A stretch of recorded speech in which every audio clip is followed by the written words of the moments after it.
প্রস্তুতের জন্য আমরা বাংলাদেশ খাদ্য পরিদর্শক সমিতির ব্যানারে আলু দিচ্ছি 2 কেজি করে প্রতিটা প্যাকেটে, এবং পেঁয়াজ দিচ্ছি 1 কেজি করে, চাল দিচ্ছি 5 কেজি করে, ডাল দিচ্ছি 1 কেজি করে, তেল দিচ্ছি 1 লিটার করে, আটা দিচ্ছি 1 কেজি করে, চিরা দিচ্ছি 1 কেজি করে, গুড় আছে 1 কেজি করে, মোমবাতি আছে, বিস্কিট আছে অ্যাভেলেবেল।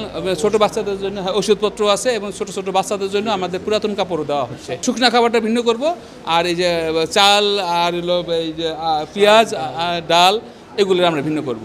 আমরা গত 3 দিন যাবৎ শুরু করছি। প্রতিদিনে আমরা 1000 করে টার্গেট নিয়েছি দেওয়ার জন্য। খাদ্য পরিদর্শক, উপখাদ্য পরিদর্শক এবং সহকারী উপখাদ্য পরিদর্শক পরিষদের যে খাদ্য পরিদর্শক সমিতি, তাদের মাধ্যমে এটা দেওয়া হচ্ছে। খাদ্য ডিপার্টমেন্টের আমাদের যে ঊর্ধ্বতন কর্তৃপক্ষ আছে তাদের সাথে মিলে খাদ্য পরিদর্শক সমিতি দিচ্ছি। এটা বাংলাদেশ খাদ্য পরিদর্শক সমিতি, খাদ্য বিভাগে কর্মরত খাদ্য পরিদর্শক, উপখাদ্য পরিদর্শক এবং সহকারী উপখাদ্য পরিদর্শকদের যে সংগঠন, সেই সংগঠনের সদস্যদের তাদের ব্যক্তিগত অনুদানের মাধ্যমে আমরা আজকে এই ত্রাণ কার্যক্রম শুরু করেছি। অতীতেও আমরা সিলেটের বন্যায় এবং করোনার সময়ও খাদ্য পরিদর্শক সমিতি যেভাবে ত্রাণ কাজে অংশগ্রহণ করেছে, আমরা সেইভাবেই এখানে আমরা একটা পরিবারের জন্য আমরা 2টা প্যাকেজ করেছি। প্রথম হলো শুকনা খাবার যাবে, পাশাপাশি আমরা ভারী খাবার যেমন চাল, ডাল, আলু, তেল, লবণ, পেঁয়াজ, খাবার, স্যালাইন, তারপরে আপনার ঔষধ বিভিন্ন ধরনের এগুলি আমরা ব্যবস্থা করেছি। আজকে রাত্রে থেকে আমাদের ত্রাণ বহর যাবে। ওখানে যে সেনাবাহিনীর যিনি দায়িত্বে আছে তার সাথে আমাদের যোগাযোগ হয়েছে। আমরা সেনাবাহিনীর সহযোগিতায় অত্যন্ত দুর্গম এলাকা সেখানে আমরা এই ত্রাণগুলি পৌঁছানোর চেষ্টা করব।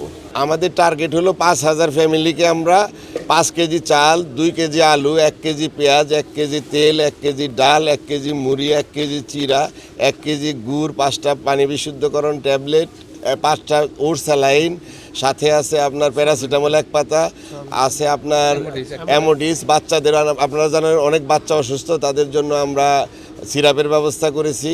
পাশাপাশি শুকনা কাপড় যেগুলি জরুরি দরকার, অনেকে এক কাপড়ে বেরিয়ে এসেছে, তাদের জন্য আমরা শুকনা কাপড়, ব্যবহৃত কাপড় এবং নতুন কাপড় আমাদের অনেক সদস্য সারা দেশ থেকে পাঠাচ্ছে।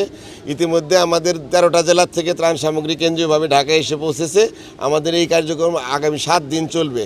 আমরা প্রথমে ফেনী, কুমিল্লার এক অংশ এবং নোয়াখালীর এক অংশ দিয়ে শুরু করতেছি। পাশাপাশি আরও যদি কোনো জায়গায় সুযোগ হয় আমরা সেখানেও আমাদের কার্যক্রম অব্যাহত থাকবে, সহায়তা কার্যক্রম। আমাদের এই কার্যক্রমের সাথে এই খাদ্য বিভাগের অন্যান্য কর্মকর্তারাও, শুধু খাদ্য পরিদর্শক না, আমাদের ডিজি মহোদয়, আমাদের পরিচালক সংগ্রহ মহোদয় এসেছিলেন কালকে, আজকে সিসিডিআর মহোদয় এসেছিলেন। আমাদের কর্মকর্তারাও আমাদের পাশে দাঁড়িয়েছেন। যেহেতু এটা বৃহত্তর সংগঠন, এর মাধ্যমে সবাই চাচ্ছে যে আমাদের মাধ্যমে এই ত্রাণগুলি দুর্গত এলাকায় পৌঁছে যাক।